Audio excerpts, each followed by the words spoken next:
வணக்கம் நண்பர்களே, எல்லாரும் எப்படி இருக்காங்க? ஆரோக்கியமாக சௌக்கியமாக இருக்கீங்களா? எல்லாரும் ஆரோக்கியமாக சௌக்கியமாக இருக்கீங்கன்னு நான் நம்புகிறேன். நானும் சூப்பராக இருக்கேன். கடவுளுடைய கிருபையில் நல்லாவே இருக்கேன். சரிங்களா? இன்றைக்கி ஒரு புதினா சாதம் தான். சரிங்களா?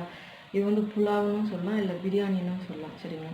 இது எங்கள் பசங்க குட்டி பிள்ளைங்களாக இருக்கும்போது ஸ்கூலுக்கு லஞ்சுக்கு இதை செஞ்சு கொடுத்து அனுப்புவேன். ஏன்னா பசங்க கீரைலாம் எடுத்து போனால் மதியத்தில் அவங்களால சாப்பிட முடியாது. அந்த மாதிரி இருக்கும்போது இந்த மாதிரி நான் காய்கறியில் தான் அவங்களுக்கு வெரைட்டி ரைஸ் செஞ்சு கொடுத்து அனுப்புவேன். அதில் இது ஒன்று. சரிங்களா? இது ரொம்பவே டேஸ்ட் நல்லாயிருக்கும். அதை தான் உங்களோட பகிர்ந்துருக்கேன். இது பிள்ளைங்களுக்கு லஞ்சாகவும் கொடுக்கலாம், இல்லை உங்கள் வீட்டில் எந்த நேரமும் செஞ்சுக்கலாம். இதுக்கு தொட்டுக்கிறதுக்கு எந்த ஃப்ரை வேணாலும், சிக்கன்னாலும் மட்டன்னாலும் ஃப்ரை வச்சுட்டு சாப்பிட்டு வச்சுக்கணும். அட்டகாசமாக இருக்கும். ஒன்றுமே இல்லையா, பச்சடி வச்சு சாப்பிட்டு பாருங்கள், ரொம்பவே நல்லாயிருக்கும். இதே மெத்தடில் சிம்பிள் தான், நிறைய மெனக்கெடணும் அவசியம் கிடையாது. சிம்பிள் பொருளை வச்சு நம்ம சூப்பராகவே செஞ்சிடலாம். அரிசி உங்களுக்கு வேணால் பாஸ்மதி அரிசி சேர்த்தாலும் பரவாயில்ல, சேர்க்கலனாலும் வீட்டில் சமைக்கிற சாதாரண சாப்பாட்டு அரிசி, பொன்னி அரிசி இருந்தாலும் சரி, நீங்கள் எந்த அரிசியில் சமைக்கிறீங்களோ அதையும் சேர்த்துக்கலாம். இல்லை பச்சரிசி வேணாலும் சமைச்சு போட்டுக்கலாம். ரொம்பவே நல்லாயிருக்கும். இதே மெத்தடில் செஞ்சு என்ஜாய் பண்ணுங்கள். சரிங்களா? வாங்க வீடியோக்குள்ளே போகலாம். அதுக்கு முன்னாடி நம்ம சேனலை சப்ஸ்கிரைப் பண்ணாமல் பார்க்குறோம், ப்ளீஸ் சப்ஸ்கிரைப் பண்ணுங்கள். சப்ஸ்கிரைப் பண்ணும்போது தான் புதிய வீடியோக்கள் போடும்போது உங்களுக்கு நோட்டிஃபிகேஷன் வரும். சரிங்களா? அது உங்களுக்கு பிரயோஜனமாகவும் கண்டிப்பாக இருக்கும். நான் சமைக்கிற எல்லா வெரைட்டி டிஷ்ஷஸும் ரொம்பவே ஹெல்த்தி அண்ட் டேஸ்டி வேறு, ஈஸியாக வேறு செஞ்சிடலாம். சரிங்களா? வாங்க வீடியோ போகலாம்.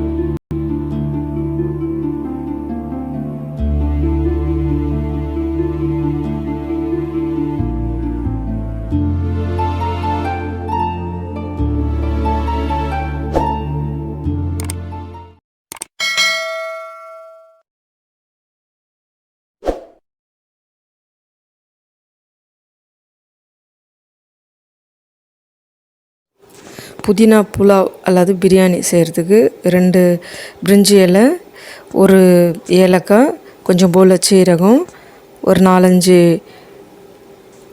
கிராம்பு, 2 பட்டை, சோம்பு கொஞ்சம் போல், மராத்தி மொக்கு, அன்னாச்சிப்பூ,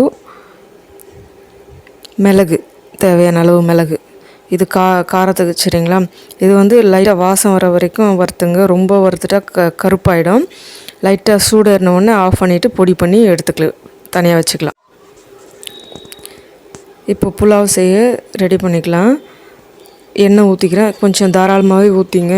இந்த பிரியாணி, இந்த புதினா பிரியாணிக்கு எக்ஸ்ட்ராவே எண்ணெய் இருந்தால் நல்லாயிருக்கும், டேஸ்ட்டாக இருக்கும். சரிங்களா? இப்போ நான் 2 மீடியம் சைஸ் 2 வெங்காயம் நீல வாக்கில் கட் பண்ணியிருக்கேன்.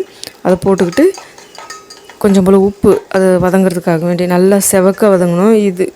இதுக்கு மட்டும் வெங்காயம் நல்லா சிகப்பாக வதக்கி எடுக்கணும். அது வரைக்கும் வெயிட் பண்ணலாம்.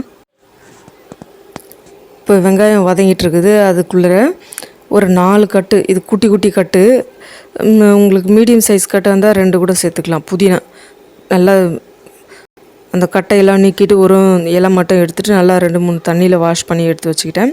ஒரு கைப்பிடி அளவு கொத்தமல்லி தழை சேர்த்துக்கிட்டு, பச்சை மிளகா இது குட்டி குட்டி மிளகான்றதுனால ஒரு 4-5 சேர்த்துக்கினேன். நல்லா காரம் உள்ள மிளகானா 2-3 வரைக்கும் சேர்த்துக்கலாம். சரிங்களா? நம்ம போட்ட மிளகும் இந்த மிளகாய் தான் காரம், மிளகாத்தூள் சேர்க்க போகிறது கிடையாது. சரிங்களா? ஏன்னா இதில் வாசம் டாமினேட்டாக இருக்க வேண்டியது புதினா மட்டும்தான். அதனால தான் அது எக்ஸ்ட்ரா சேர்த்துருக்கோம். இன்னும் உங்களுக்கு காரம் கொஞ்சம் தேவைன்னா இந்த தாளிக்கும் போது ஒரு 2 மிளகா சேர்த்துக்கலாம். இப்போ சோம்பு கொஞ்சம் போல் சேர்த்துக்கிறேன். சரிங்களா? அந்த தாளிப்பில் ஃபஸ்ட்டே சேர்த்தா ரொம்ப கருகிடும், அதனால் இந்த டைமில் சேர்த்துக்கிட்டேன். இப்போ நல்லா செவந்து வந்தது பாருங்கள்.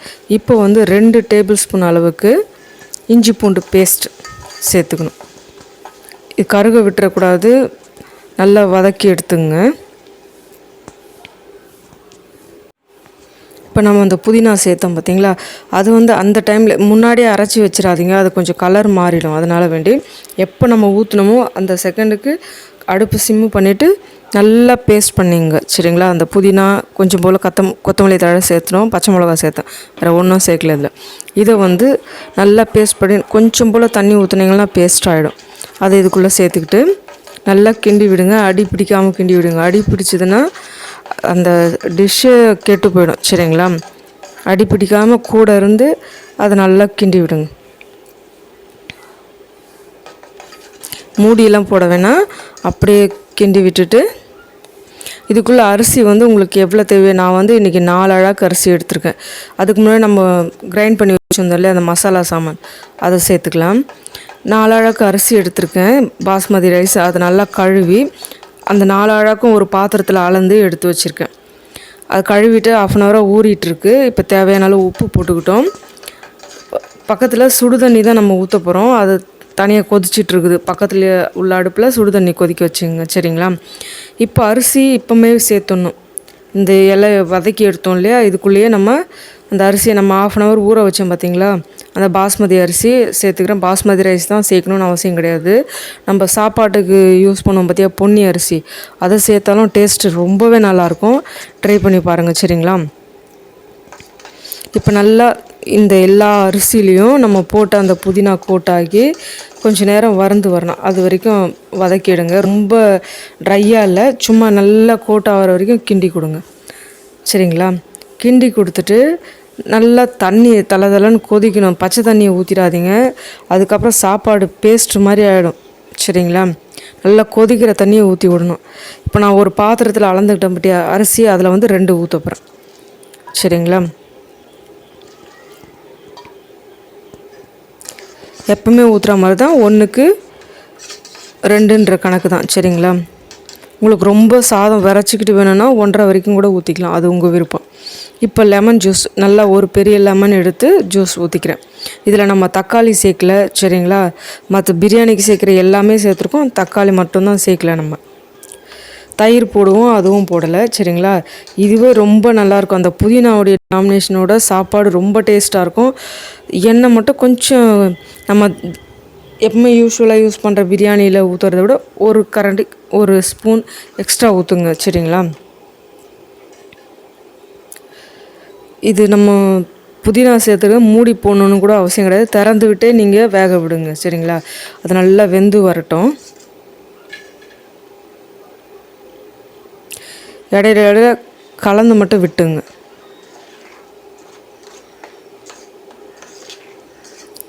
இது கலரும் சரி டேஸ்ட்டும் சரி செம்மையாக இருக்கும். இந்த மாதிரி ட்ரை பண்ணி பாருங்கள்.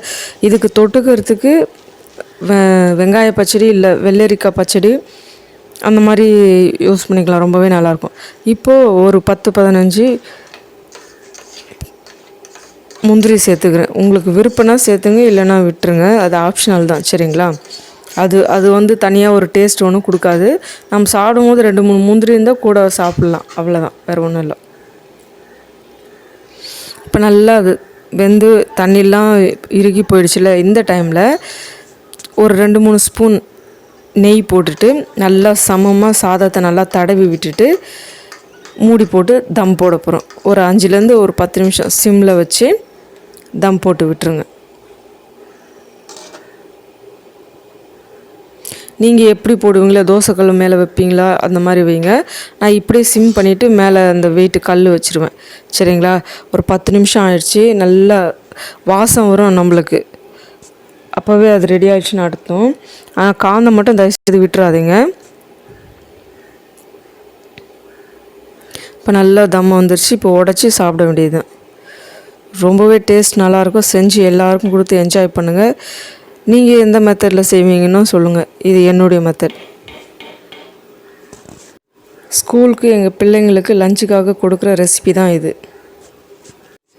அந்த லஞ்ச் ரெசிபி தான் உங்களுக்கு ஷேர் பண்ணியிருக்கேன். நீங்களும் செஞ்சு என்ஜாய் பண்ணுங்கள்.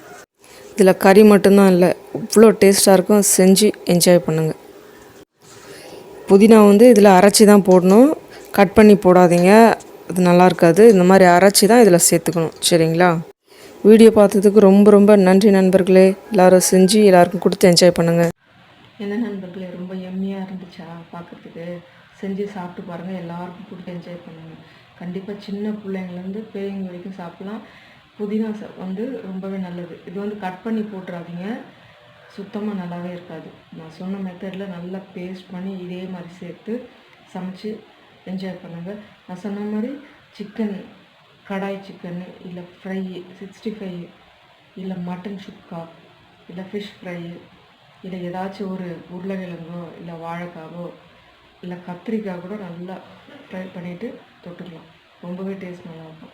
எதுவுமே வேணாலும் நான் அவிச்ச முட்டை தான் அது ரெகுலராக எப்பவும் செஞ்சுறது பிரியாணி செஞ்சால் அவிச்ச முட்டை வைக்கிறதுல அதுவே ரொம்ப நல்லாயிருக்கும். நான் லஞ்சுக்கு அப்படி தான் கொடுத்து அனுப்புவேன்.